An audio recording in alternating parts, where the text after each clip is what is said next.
On parlera de mise en jambe et puis la convocation des joueurs de l'équipe nationale. C'était ce matin à la Fenifoot, au siège bien sûr de la Fenifoot.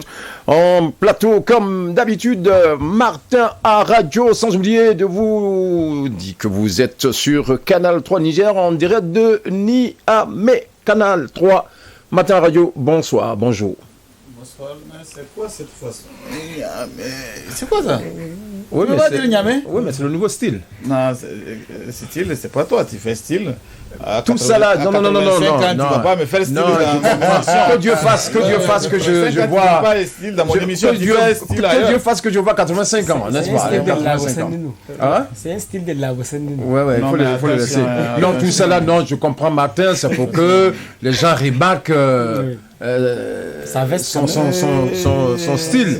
Parce que depuis, je disais que j'allais prendre la veste, mais comme elle est petite, je peux pas la porter. Donc c'est pour me dire que non, écoute, que les gens remarquent ma veste avec une belle chemise quand même et qui va avec la couleur de la veste. Ça c'est du vert bleu mélangé à bleu ciel. Matin Radio, bonsoir. Je te comprends. Bonsoir amis téléspectateurs. Merci d'être au rendez-vous sportif de Canal 3, rendez-vous sportif hebdomadaire de Canal 3 Niger. Ok. Alors, l'homme qui vient en plateau avec un nom kilométrique, même je préfère bien sûr m'arrêter à 4 noms. Abba, Ghana, Malam, Yaro. Bon, donc ça fait 4, n'est-ce pas? Ah bah ça va? Bon, ça va déjà, ça va. Ah, mais moi c'est... Faut pas aller au-delà. Les lunettes qui me plaisent beaucoup. Hein. Bon, parce que j'adore les lunettes, mais pas les lunettes en bordure de la rue. Hein, voilà, il nous a manqué pendant 2 semaines Damana Aboulaye. Bonsoir. Bonsoir Nassir, bonsoir à tous les téléspectateurs et auditeurs de Canal 3 Niger. C'est toujours un plaisir de se retrouver ici, surtout avec l'absence de 2 numéros. Je crois que ça m'a permis de recharger mes batteries, donc je crois que je serai dans mon élément dans un instant. Et puis on en profite aussi pour te présenter nos condoléances. Merci bien. En tout cas, on était tous choqués ici, mais ainsi va la vie. Hein. Oui, voilà. Martin à radio, on aborde avec le tournoi de mise en jambe. Martin à radio. Oui, un tournoi qui n'est pas une première, puisque ça fait déjà plusieurs années que ce tournoi se déroule à Niamey et qui permet au club, avant chaque début de championnat, de pouvoir déjà tester les nouvelles les nouveaux recrues, et ensuite tester aussi les joueurs qui sont restés et qui ne sont pas partis, et en même temps profiter de ces matchs de mise en jambe pour pouvoir mettre en place la machine pour le championnat qui va débuter. Pour cette fois-ci, la date, on parle du 27 octobre.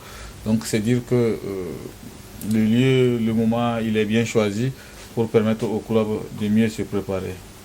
Ghana, cela se passe, enfin ça permet aussi aux amoureux du ballon rond de se retrouver avant bien sûr la grande ouverture de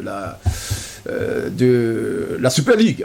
Oui, ça permet au club de se mettre en jambe, mais surtout ça permet aussi à la Ligue de Niamey d'être constante dans ses activités. Quand il y a plus de ce genre de compétition, non seulement la Ligue est restée toujours active, et ça donne du coup la chance au club d'avoir beaucoup de temps pour les préparatifs de début de saison. Aujourd'hui, on l'a vu, c'est devenu monnaie courante au niveau de la Ligue de Niamey. Si toutes les ligues là peuvent emboîter les pas, je pense que ça peut un peu booster le niveau de notre championnat. Et puis, il y a des grandes rencontres. On a des poules comme dans un vrai championnat. Oui, dans un vrai championnat, parce que c'est d'abord, c'est les éléments du championnat. C'est ceux qui vont concourir pour la saison 2023-2024. Et quand on dit Niamey, on sait que c'est l'épine dorsale du championnat, parce que rien qu'avec le nombre de clubs qui sont à Niamey, déjà donne à Niamey cette suffisance. Donc il y a un tournoi de mise en jambe, c'est bien normal parce que après la fin du championnat, les vacances, il y a des joueurs, on le sait, ils ne sont pas en pro, ils jouent en amateur. Donc les gens, ils font de leur vie ce que bon leur semble. C'est des gens qui peut-être pour certains à coup sûr, ils n'ont pas une bonne hygiène de vie. Peut-être qu'ils ont même arrêté de courir et tout. On ne sait jamais parce qu'ils sont à un niveau amateur. Donc c'est l'occasion aux entraîneurs de pouvoir les bouger un peu, les ménager et de pouvoir déjà se faire une idée de ce qu'allait être le squelette de l'équipe type. Ça permet aux arrivants, les nouvelles recrues, il faut les mettre pour voir les sensibilités, avec qui, composer avec qui, en tout cas de façon à trouver une équipe beaucoup plus homogène qui permet déjà d'attaquer le championnat. On le sait, toutes les fois que ces grandes équipes-là arrivent à bien attaquer le championnat, en tout cas jusqu'à la 6e journée, sans quiproquo, à coup sûr ils vont terminer sur le podium au moins parmi les 3 premiers. Donc je pense bien que c'est une très bonne chose que la Ligue de Niamey offre ce cadre ou crée ce cadre pour les clubs de son entité pour que ces clubs puissent se mettre en jambe. Donc je crois que c'est bien et j'imagine aussi que cela se fait à l'intérieur du pays. Même si justement, j'allais pour te poser la question. Ça se fait, mais le hic, difficile, hein. Non, ça se fait. Le hic, c'est que c'est un club qui peut être de la gabarit de celui qui joue dans l'élite. C'est là que le problème va se poser parce qu'il y a des régions qui n'ont qu'un seul club engagé dans l'élite.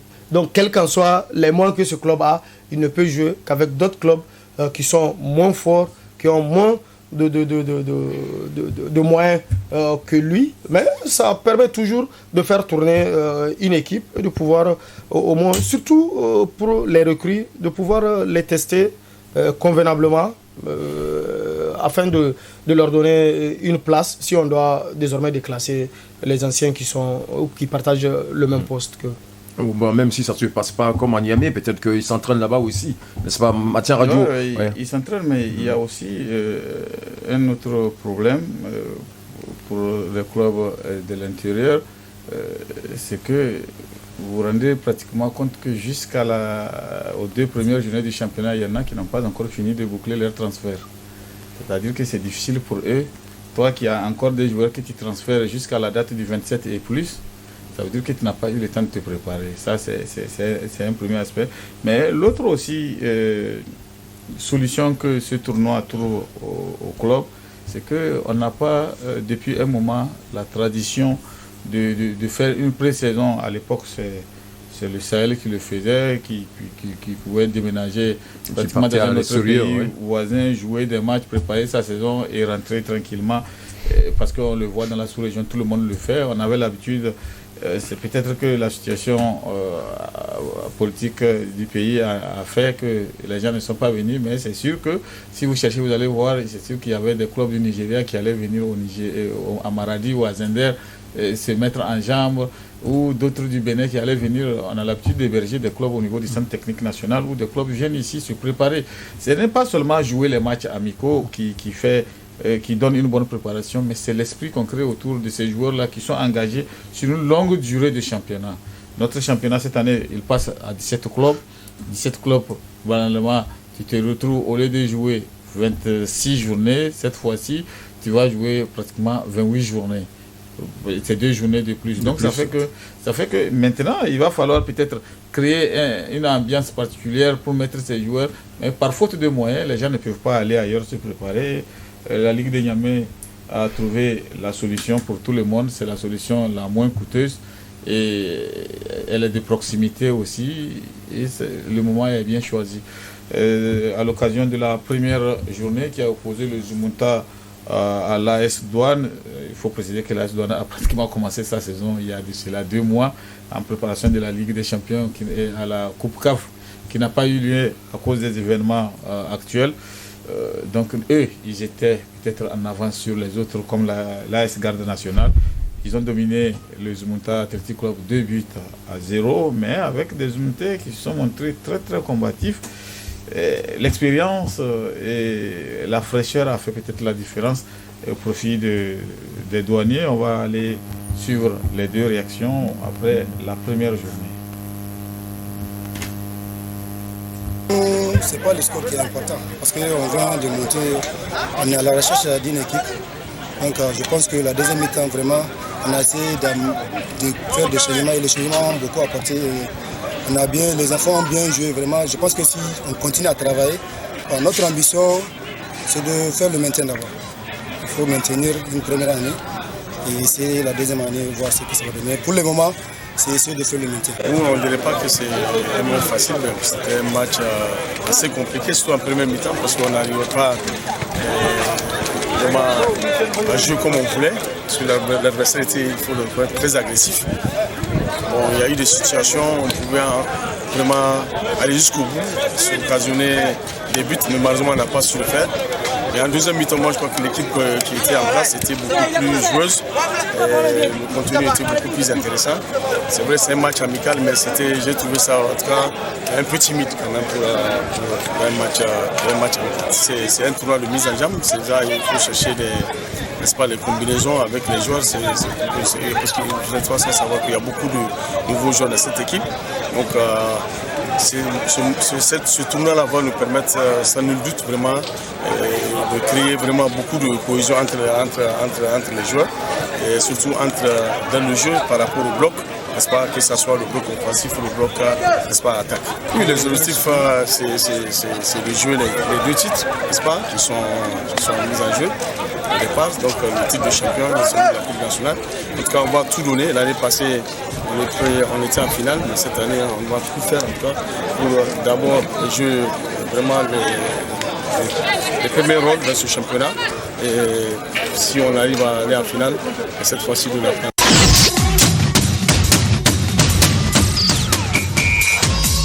Je concerne bien sûr le tournoi de mise en jambe. On va parler du coach Jean-Michel Cavalli qui a vu, qui n'a pas été reconduit.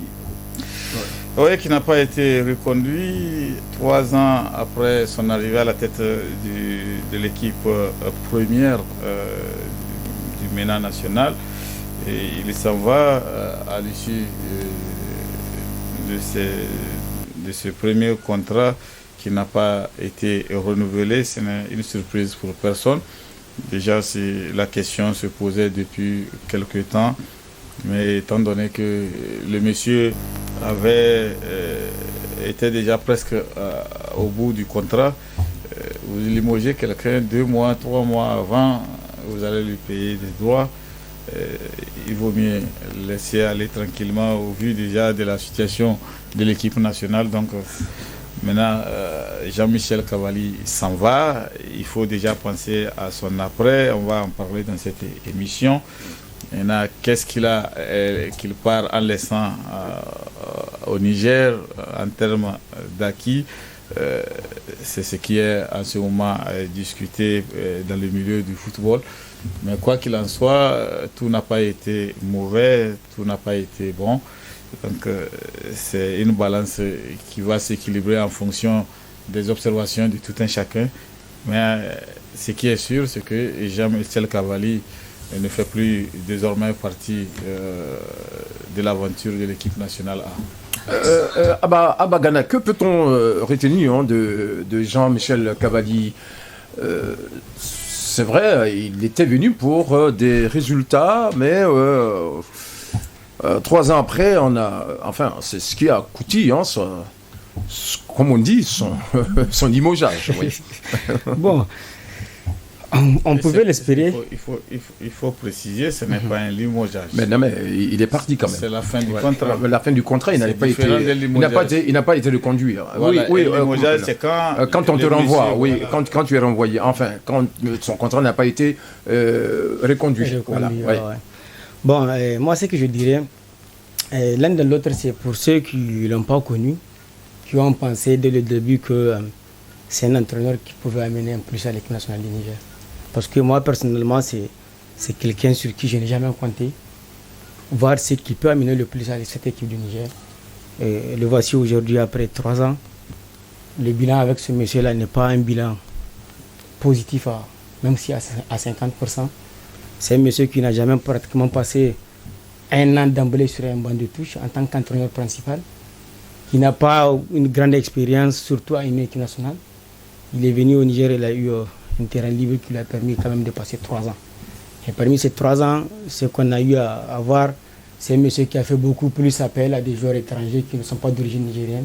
Il faut le dire quand même, il a eu à rappeler l'Iboli et consort, les joueurs ivoiriens qui a amené à l'équipe nationale, qui aujourd'hui, leur passage est déjà un passage très sombre de l'histoire de notre équipe nationale. C'est des garçons de plus de 35 ans qui ont passé à l'équipe nationale sans pour autant laisser la moindre trace. Pour ce qui est de son passage, à 3 ans, il a joué 20 matchs avec le Niger. 20 matchs où il a perdu 11 de ces 20 matchs-là. 5 victoires et 4 matchs nuls. Je pense que partant de ces pourcentages, c'est un monsieur qui va au-delà de 50% des défaites. Et en l'année 2023, cette année, il a joué 4 matchs sur lesquels il les a tous perdus. Bon, je pense que ce monsieur a même tardé sur le banc du Niger. Ce n'est pas aujourd'hui que ce monsieur allait partir. Non, comme Martin le disait tout à l'heure, il fallait arriver au terme du contrat. Dans tout contrat au monde, il y a ce qu'on appelle l'exclusivité.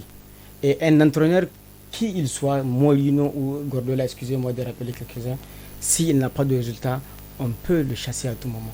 Un entraîneur est appelé pas parce qu'il est beau, mais parce qu'il va amener un résultat. S'il n'a pas de résultat, à tout moment, il y a l'exclusivité du contrat, on peut le faire partir. Mais au Niger, on a tardé. On l'a attendu pendant 3 ans. Ces 3 ans-là, de 2020 à aujourd'hui, c'était un retard qu'on a accumulé. C'était un retard. Mais quand même, il faut le dire, si on n'a pas été contraire à nous, ce que Zawi a laissé, Zawi a quand même laissé quelque chose au football nigérien avant de partir. Oui. Damana Aboulaye, les gens disaient que Jean-Michel Cavalli, lors des conférences de presse, parlait plus de lui que de ce qu'il réalise, ce qu'il a réalisé au Niger. Il était toujours dans le passé. Bon, que les gens le qualifient de sulfureux ou de quoi que ce soit, je crois que peut-être c'est parce que lui-même, il prête le flanc. Mais moi, dans mon viseur, c'est pas Cavalli que je vois.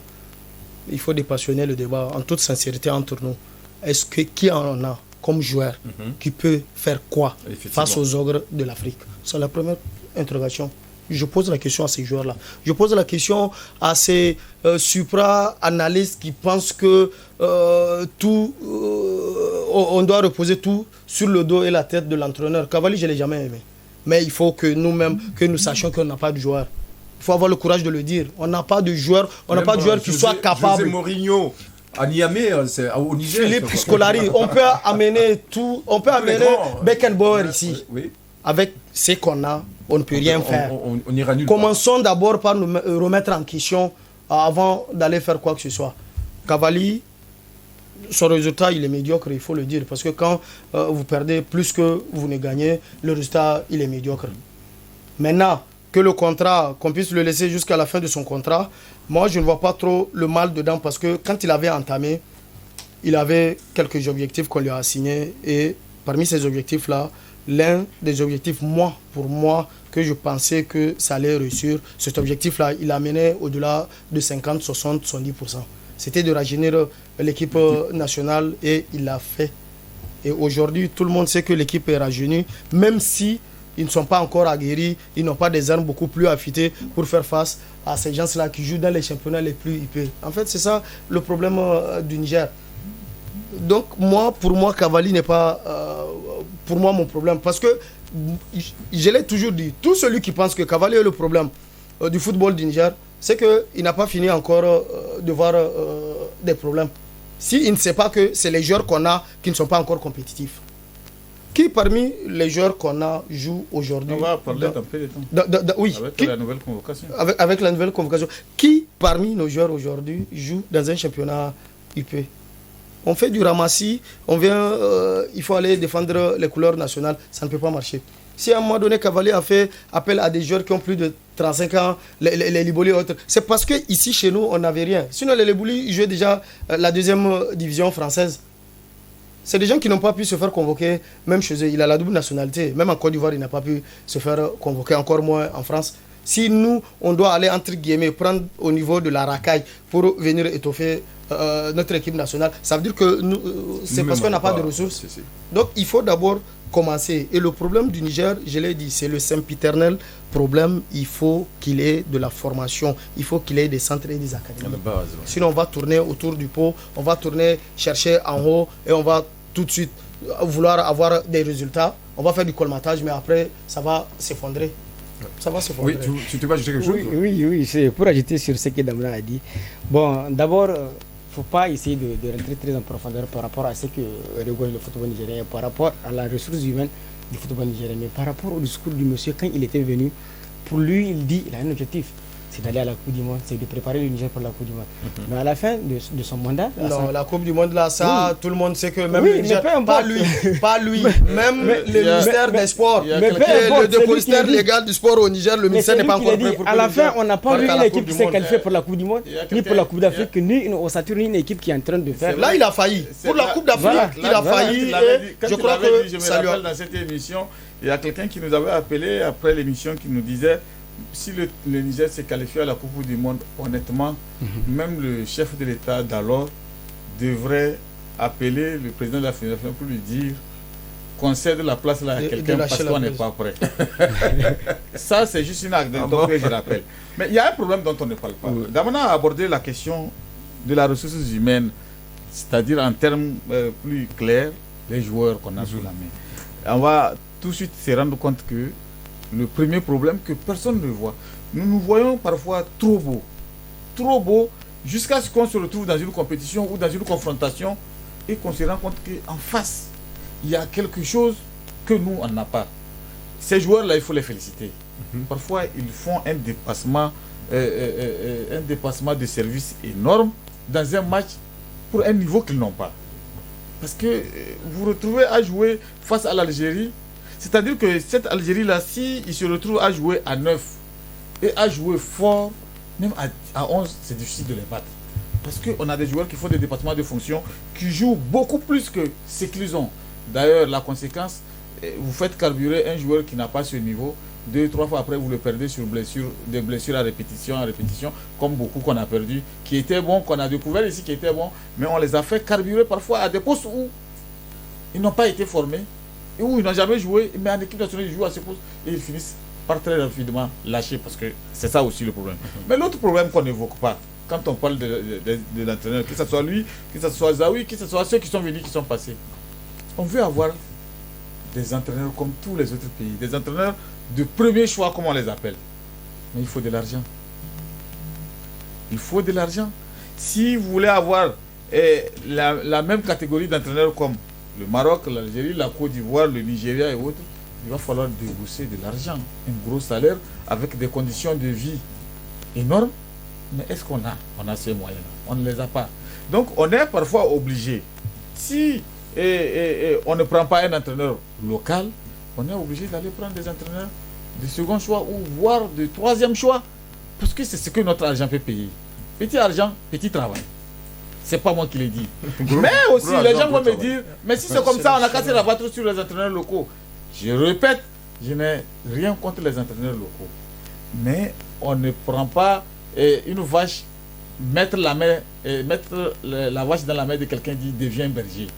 Tu prouves que tu peux être un berger et naturellement, on te confie la bergerie. Aujourd'hui, Zakaria, on va en parler dans quelques instants, est arrivé en tant qu'intérimaire au niveau de l'équipe nationale.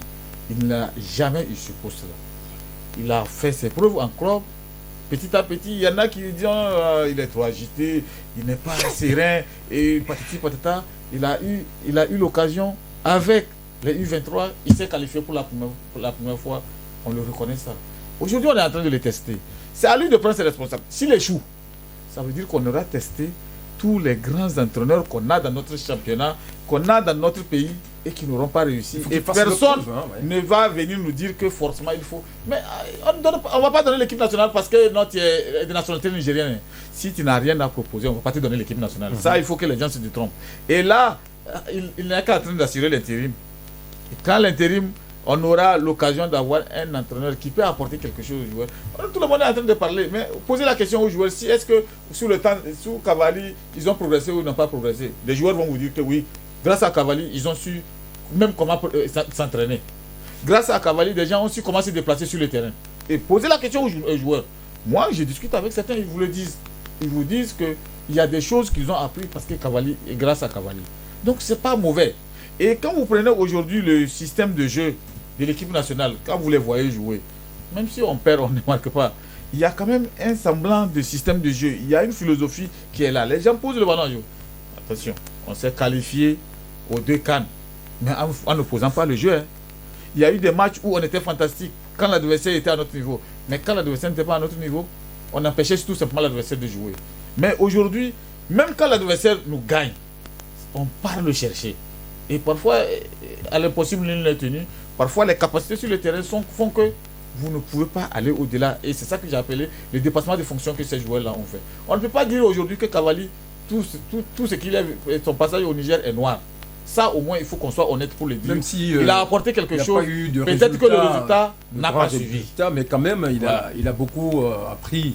Il est loin de moi de faire l'avocat de Cavalli. Il y en a qui sont assis, qui pensent que Cavalli, là, c'est pas mon ami. Hein.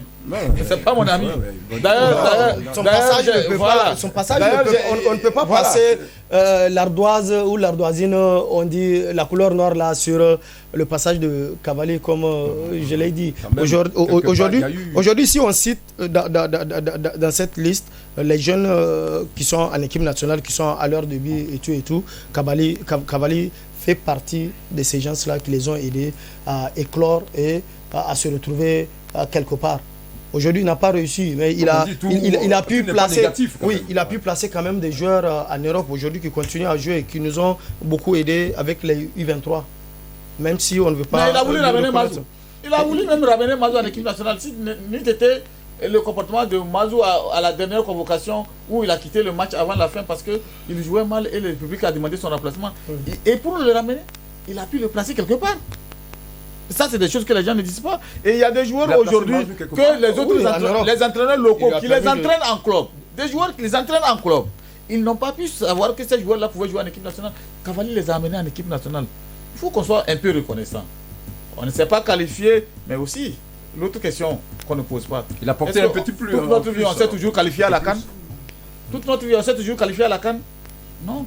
On n'est pas aussi de très grands habitués à la CAN ou à la Coupe du Monde pour mettre ça dans la balance aujourd'hui et dire, bon, le gars, il est venu, il n'a rien foutu. Mais il y a des gens qui sont passés avant lui. Hein. Non, moi, c'est pas le rôle que Cavalli a pu jouer. Moi, j'aurais aimé que toutes ces personnes-là, qui aujourd'hui, à qui ça fait mal, ça nous a fait mal tous, mais qui continuent encore à jaser, moi, j'aurais aimé que ces personnes-là prennent le ministère en otage pour que le ministère puisse mettre les ressources nécessaires pour que l'équipe nationale puisse être à même de compétir face aux autres clubs. Aujourd'hui, nous sommes au Niger, on n'a même pas un stade homologué pour recevoir nos matchs chez nous.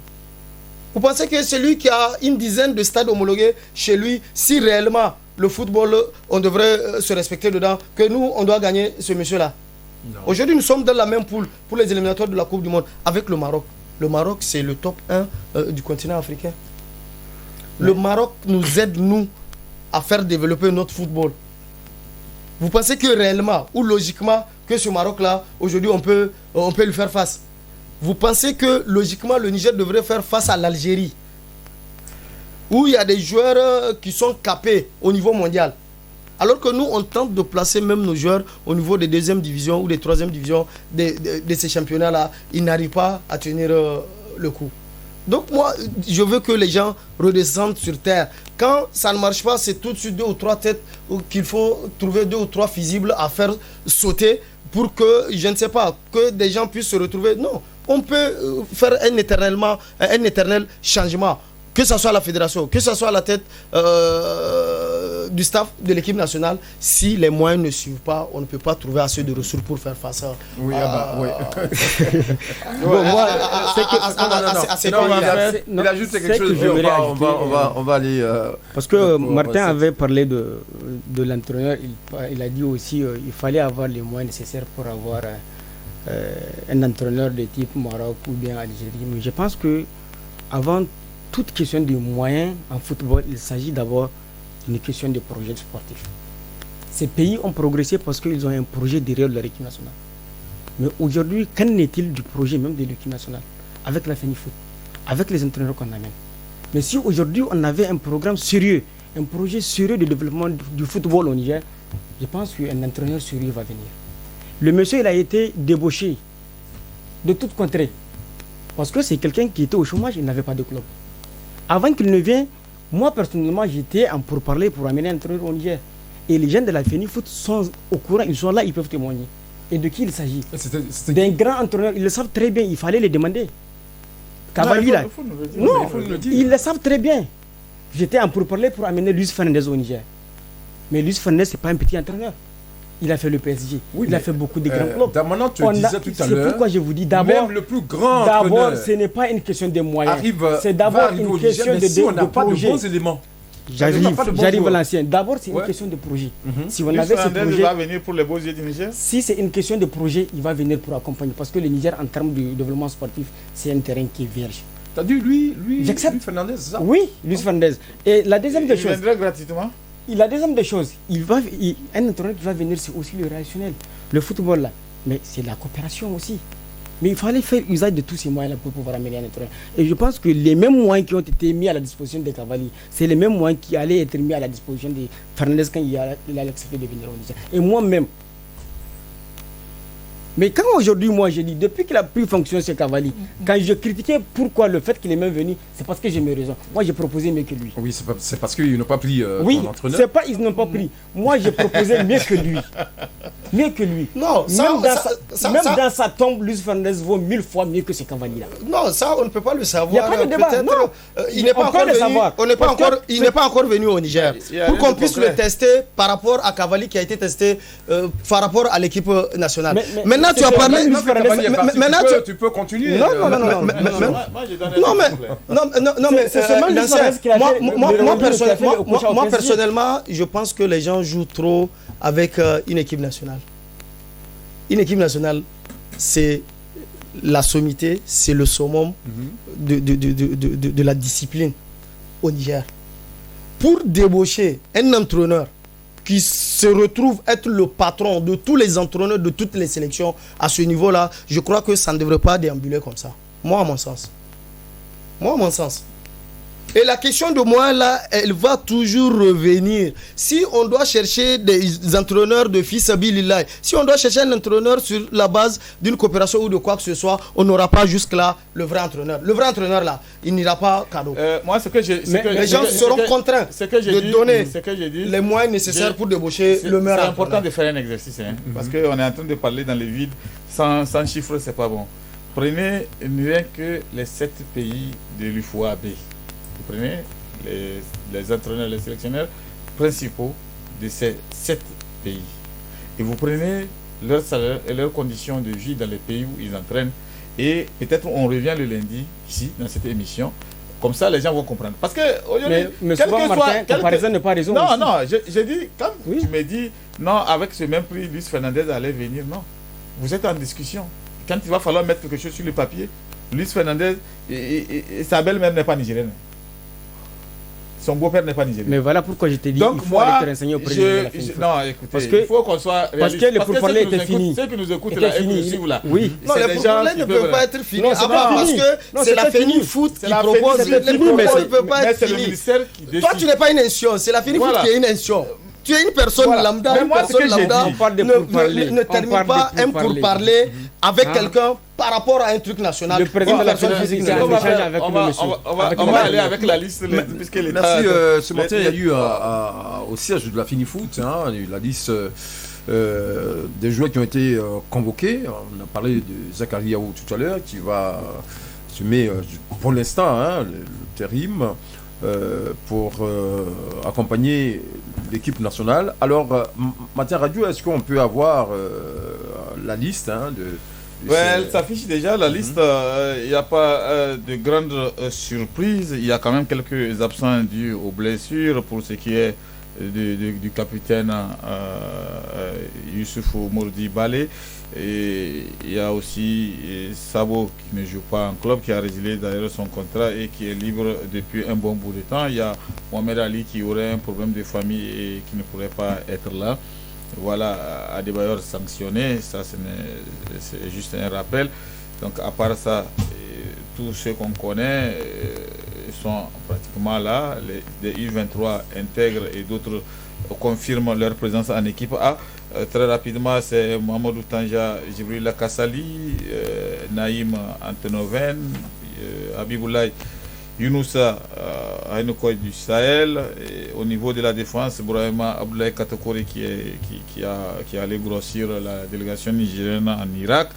Adamo Ibrahim Jibo Zatao qui est à Moldavie à Shérif Tiraspol. Hassan Seydou Aboubakar, Seydine Mohamedou Ndiaye, le nouveau venu dans le MENA qui sera sa première convocation.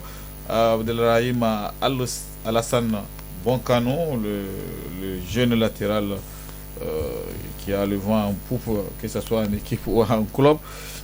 Karim Doudou Abdoulaye, Najib Abou Yacoub, Massoudi et Salifou, le U23 aussi, qui est en train de se faire une place de plus en plus chez les A.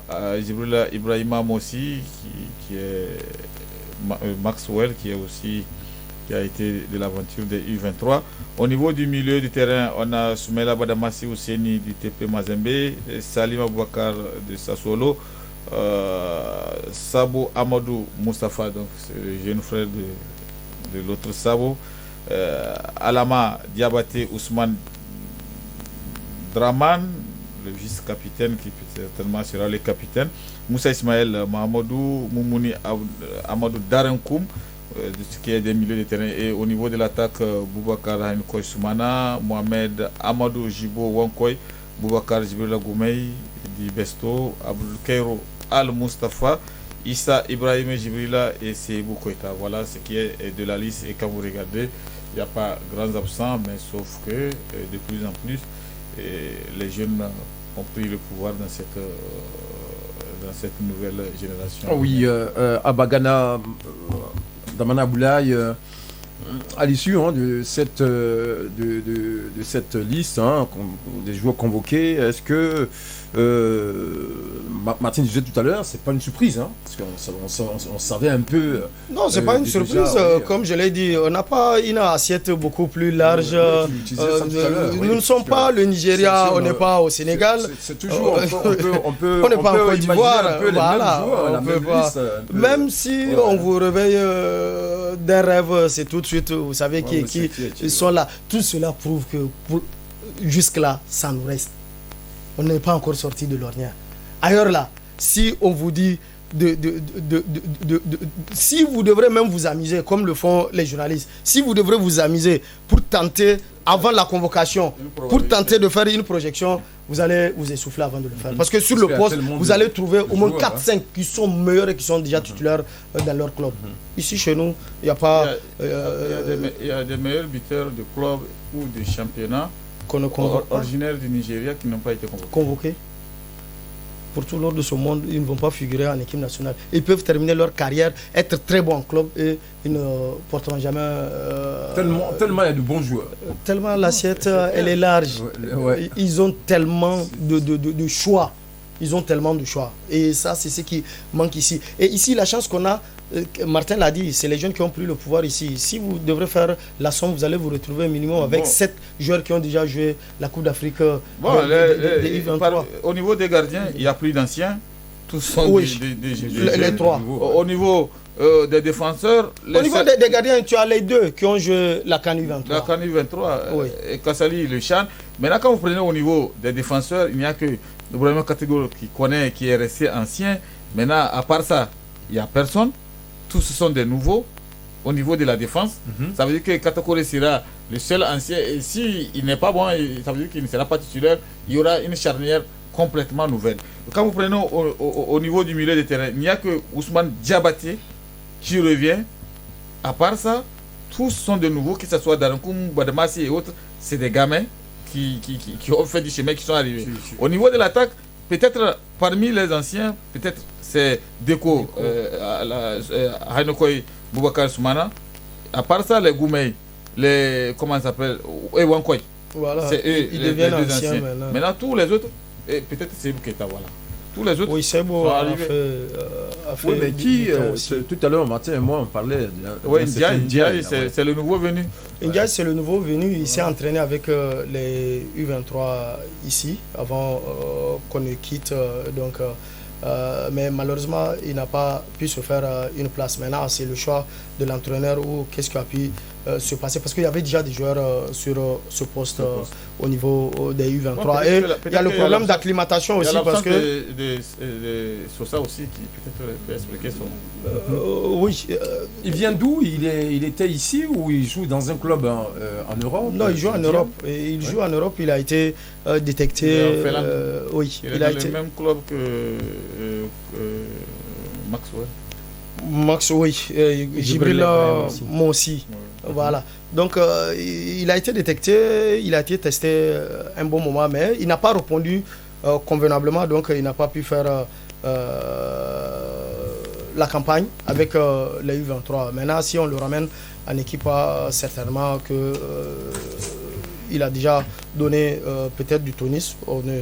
Si jamais le championnat a repris. Parmi les anciens, Martin vient de le dire, Deco, il fait partie des anciens au niveau de l'attaque, mais il a déjà à son compteur 2 buts, 2 journées. En 2 journées, il a marqué coup sur coup, même s'il est ancien. Donc ça veut dire que lui, il justifie au moins sa présence au niveau de l'attaque. C'est ce que j'ai dit. On n'aura pas grand-chose à dire, même sur les joueurs. Martin l'a dit, ils font eux-mêmes du surplus. Parce que les conditions dans lesquelles ils sont, leur niveau, le niveau de leur club ne sont pas les mêmes que ces jeunes-là qui vont croiser des autres pays. Aujourd'hui, on va jouer la Libye. C'est d'abord Somalie avant la Libye. Là-bas, si vous devrez vous amuser pour aller voir qui sont là, tout de suite, vous allez vous faire une idée. Les gens pensent qu'il y a la guerre en Libye depuis, mais même si... Il faudra qu'on minimise la Somalie. On a vu la Somalie non, mais ça fait longtemps qu'on n'a pas joué la Somalie, c'est vrai, mais entre-temps... C'est vrai que la Somalie ne joue pas. En Somalie, ils sont, je crois, au Kenya. Ils ont deux ou trois clubs qui s'entraînent à l'extérieur. Ils ont commencé par jouer les préliminaires aussi de la Ligue des Champions de la Coupe CAF. Ça veut dire que c'est pas rien. Mais là, on parle d'une équipe. Vous pouvez vous retrouver avec des joueurs des gens qui sont partis à l'extérieur et qui sont rappelés. Ils ont une diaspora énorme depuis qu'ils sont sous la guerre. Donc, on va aller quand même très rapidement écouter l'entraîneur par intérim, le sélectionneur par intérim, Zakariaou, sur les joueurs qui ont été convoqués pour cette fenêtre FIFA.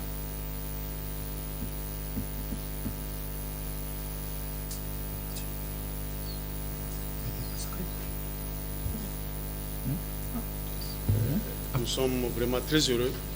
Nous savons que c'est une responsabilité, une grande responsabilité, n'est-ce pas? Mais avec le concours des uns et des autres, très certainement, nous parviendrons, n'est-ce pas, à atteindre les objectifs qui nous sont assignés. Donc,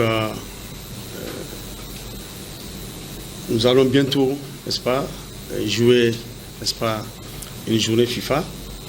Et à cette occasion, n'est-ce pas, nous avons sélectionné un bon nombre de joueurs que vous connaissez déjà,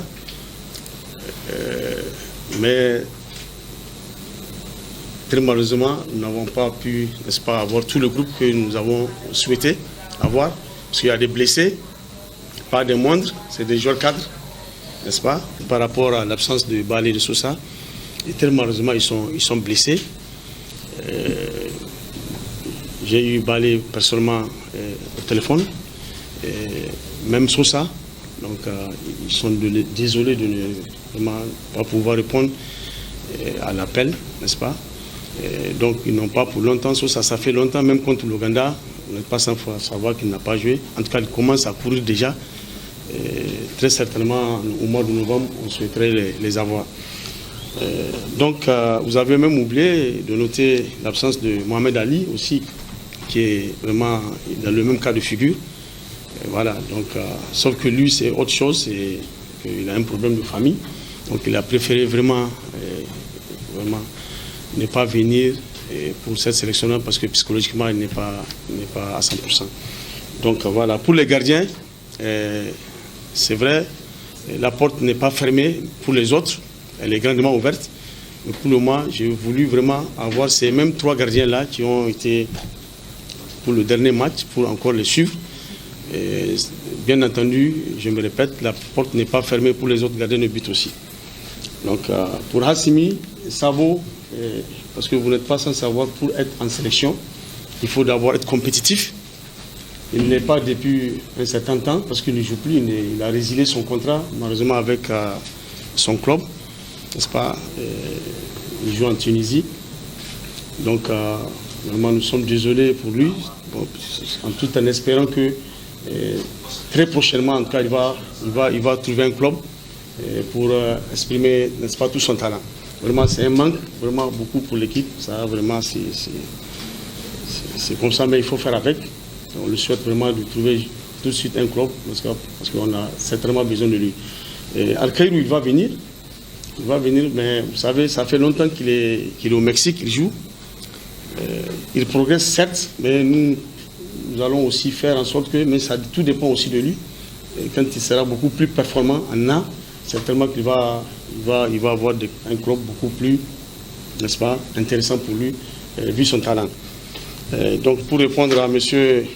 Martin, l'objectif, c'est clair, c'est de, comme l'a souligné en introduction M. Slimane, c'est-à-dire c'est d'améliorer les acquis. C'est vrai, on ne gagne pas les matchs, mais il va falloir commencer à gagner les matchs. On a cette capacité-là d'aller vraiment chercher les adversaires et de gagner les matchs.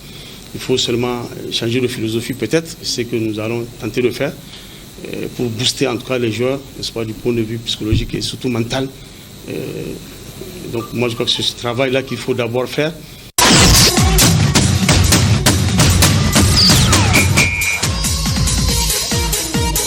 Il faut d'abord faire parce que là il n'a pas parlé, hein, il voulait parler. Oui, vas-y. D'une minute où il a parlé de la concurrence désormais en équipe nationale. Il évoque cette concurrence-là qui doit se faire. On va aller écouter Zakaria rapidement, on revient.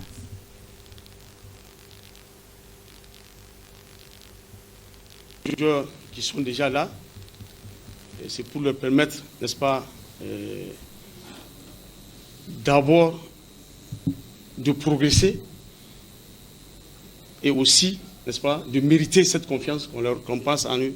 Parce qu'il ne s'agit pas seulement de venir, parce que c'est une journée FIFA, il faut venir en promenade de santé. Non. Il faut venir pour gagner les matchs. Et ça, vraiment, il faut qu'on leur inculque cela. Parce que dans le classement FIFA, vous n'êtes pas sans savoir qu'on est 128e. On est descendu d'un cran. Il va falloir remonter vraiment la pente. Pour cela, il faut gagner les matchs. Donc, j'ai un logiciel qui me permet effectivement de suivre les joueurs. Vraiment pas à pas de leur club pour chaque journée. Donc on saura désormais chaque joueur qui joue et qui ne joue pas. Si tu ne joues pas, tu ne mérites pas la sélection. Tu joues, tu es performant, tu mérites la sélection. Et même en sélection, nous allons mettre cette concurrence-là saine au sein du groupe. Parce que je crois que l'histoire de clan et autres là, il faut que ça cesse. Ça cesse parce que on joue pour un seul pays qui est le Niger. Donc il va falloir que les joueurs le comprennent et qu'ils l'acceptent. Voilà.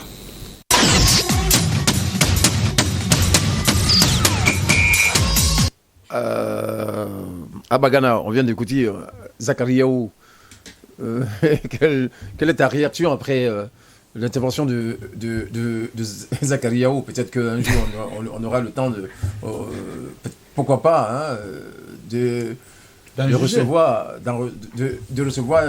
lui Fernandez ici, on ne sait jamais. Bon, la page de Fernandez là, je crois, il est tourné depuis 2020.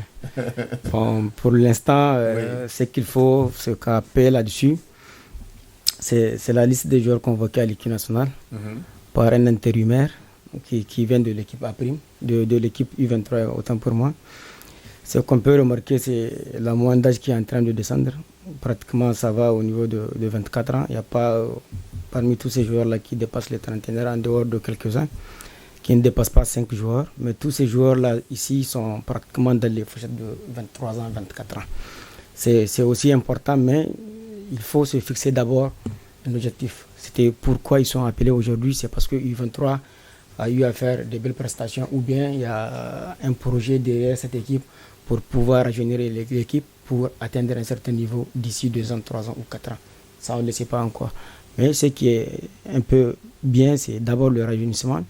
Et de l'autre côté, c'est un peu un truc que l'entraîneur a rappelé, même si c'est élémentaire, le côté compétitif et le côté un peu la compétition entre joueurs. D'abord, l'équipe nationale, c'est un mérite, c'est un joueur, il est là parce qu'il répond à travers certains critères. Mais si à travers les critères, là, le joueur arrive pour se trouver la forme à l'équipe nationale, je pense que la compétitivité là, est mise de côté. Mais on le sait, d'une manière générale, l'équipe nationale appelle les joueurs qui sont mis en forme. Par rapport à ça, je pense que le rappel même, je ne dis pas que ce n'est pas important, mais c'est un rappel qui ne doit pas exister. Mais ce qui est sur la liste, c'est des jeunes joueurs qui sont sélectionnés. On attend voir c'est quoi l'objectif vraiment d'ici 1 an, 2 ans. Il a dit tout à l'heure qu'il a un logiciel, tu vas bien contrôler les joueurs. Ceux qui ne jouent pas ne seront pas appelés. Oui, c'est ça que j'ai dit dans notre débat en huis clos. Ça ne doit pas se dire, parce qu'il y a déjà une commission qui s'en charge de l'équipe nationale. En dehors de la commission, là aussi, il y a aussi d'autres moyens pour pouvoir suivre les joueurs. Peut-être qu'il parle de cette commission. Là. Oui, la commission ne s'appelle pas logiciel. Mais quand même, c'est un plus quand même s'il a... c'est pourquoi on dit souvent... Moi, je me donne raison. Il nous manque des fiches. Il y a des joueurs, parce que tu joues dans tel pays... Il nous manque des fiches. Qu'il faut être réaliste. Je vous jure, au nom de Dieu, il faut être réaliste. Oui. Parce que quand vous prenez la liste même actuelle, il y a beaucoup qui ne jouent pas. Je me suis même permis de blaguer en demandant à Zakaria aussi, c'était sur les prestations antérieures ou c'était sur actuelle. Parce que quand vous prenez les joueurs, aujourd'hui, la technologie nous permet facilement, vous tapez le nom du joueur et le club s'affiche, sa fiche technique, peut-être de la veille, même sa fiche d'hier. Et vous pouvez savoir, quand son club joue aujourd'hui, il y a des applications. Hein, vous rentrez dans Soccer, vous cherchez le club. Vous tapez sur le club, vous avez le classement du match. Si le club va jouer ce soir, vous avez le classement du match. Si les réserves, vous voyez. Si il est rentré, on vous dit à quelle minute il est rentré, combien de minutes il a joué. Et après, il y a même des logiciels qui te permettent de le créditer de la note après la prestation. Et Damal l'a dit tout de suite, est-ce qu'on a les moyens de notre politique? C'est important de se poser cette question. Et en dehors des joueurs qui ont été convoqués ici, même s'il y a des joueurs qui méritaient d'être là, vous faites le calcul des joueurs qui méritaient d'être là, maximum, ils ne dépassent pas 10.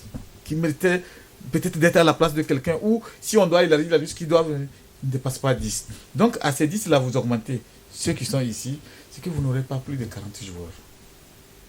Vous comprenez? C'est-à-dire que même si on veut tabler sur techniquement des gens qui sont compétitifs dans le cas du Niger, qui jouent régulièrement, peut-être c'est ceux qui jouent à la maison. Hein. C'est ceux qui sont à l'AS Douane, à la garde, à la gendarmerie, au Sahel, à l'Olympique, à l'Espoir, et j'en passe. C'est eux qui jouent ici. Parce que d'abord, relativement au championnat, c'est eux les boss. Peut-être c'est eux qu'on va avoir. Mais, dehors, d'abord, et quand vous prenez les clubs, ceux qui sont en première division ici, on peut rapidement les citer. En dehors de ceux qui sont en Irak, qui sont tous en première division, Ousmane qui est en Arabie Saoudite est en deuxième division. Darenkoum qui est en Europe, il est en première division. Adamou, le latéral, il est en première division. Même le chouchou actuel de la défense nigérienne, Raïm Bonkano, n'est pas en première division. Même s'il a le potentiel aujourd'hui d'exploser en première division, il ne l'est pas. Ça veut dire qu'on va se retrouver à un moment où on est obligé d'appeler certains, sérieusement, parce qu'on a besoin d'eux. Mais en termes de temps de jeu et autres là, ça pour le moment, on n'est pas en droit trop d'exiger si on veut vraiment avoir des joueurs. Et lui, l'entraîneur, il est conscient que s'il doit se fixer par rapport à ça, très rapidement, il va taper poteau comme le disent les gens. Parce qu'il n'aura personne. Hein. Il n'aura personne sous la main, c'est ce que j'ai dit. Donc, je crois qu'il va falloir faire avec ce qu'on a sous la main. D'abord, sa personne, lui, Zakariaou, je crois que je l'ai toujours dit ici, et c'est ce qui m'a toujours opposé à d'autres entraîneurs. Moi, je ne discute pas avec un entraîneur ou un joueur. Je suis journaliste, mon sujet de titre c'est toi, l'entraîneur ou le joueur, mais je ne discute pas directement avec toi. Moi, je discute avec tes stats. Si vous êtes bon, c'est les stats qui vont parler pour toi. Si vous êtes mauvais, c'est les stats qui sont là. Un entraîneur n'a pas besoin de jaser trop. Zakariaou, il a fait ses preuves dans tous les clubs. Ça lui a réussi. On lui a donné l'équipe nationale U23 contre toute attente. Il s'est qualifié. Il a joué une phase finale. Il s'est très bien comporté. Je crois que jusque-là, il a des stats qui parlent en bien de lui et qui parlent bien de lui. Je crois que sa personne, ses qualités intrinsèques, jusqu'au niveau où il a été responsabilisé, top 1, en tout cas, il a été correct jusqu'à U23. Donc je crois que aujourd'hui, s'il te plaît, il passe d'un cran en équipe A. Même s'il est intérimaire, je crois que c'est là-bas qu'on l'attend pour qu'il puisse au moins prouver aussi que la FENIFOOT a eu raison de lui confier cette équipe en attendant soit de le confirmer ou de chercher en tout cas, si un autre les résultats sont positifs, pourquoi ne pas le confirmer. Alors, on ne pourra pas regarder le dernier élément, parce que... voilà. Sauf si Maman est... Maman Maman, voilà. Non, on a compris. Livre ne pourrait pas. Merci, Maman. Voilà, on va faire, je ne sais pas, quelque chose à ajouter avant de dire au revoir, Matin Radio. Juste rappeler que le Niger va jouer donc 2 matchs à l'occasion de cette fenêtre FIFA. Le premier match, ça sera contre la Somalie. Et ensuite, nous jouerons contre la Libye. Je cherche juste les dates. Donc, le 14 octobre, toujours au Maroc, face à la Somalie et face à la Libye. Le 17 octobre. Le 17 octobre, merci beaucoup. Est censé quitter le mercredi. Merci Damana Aboulaye, merci Abagana, merci Matin Radio. Maman Soumaï réalise ce magazine de sport avec à la diffusion Wabix, toutes ces caméras, sur Adamo Soumaï, DFAO, merci. Adamo Soumaï qui est fâché. Pourquoi il est fâché? Non, c'est bon, clôture l'émission. Ok, non, mais il fallait pas le dire. Voilà, merci à tous ceux qui nous regardent au Niger et au-delà du Niger. Et puis, vous nous suivez, puisque ce magazine des sports passe sur Facebook, YouTube également, sur l'application l'Immerse World, par satellite. Amos 17 degrés Est également au niveau de la radio-diffusion Canal 3 Niger.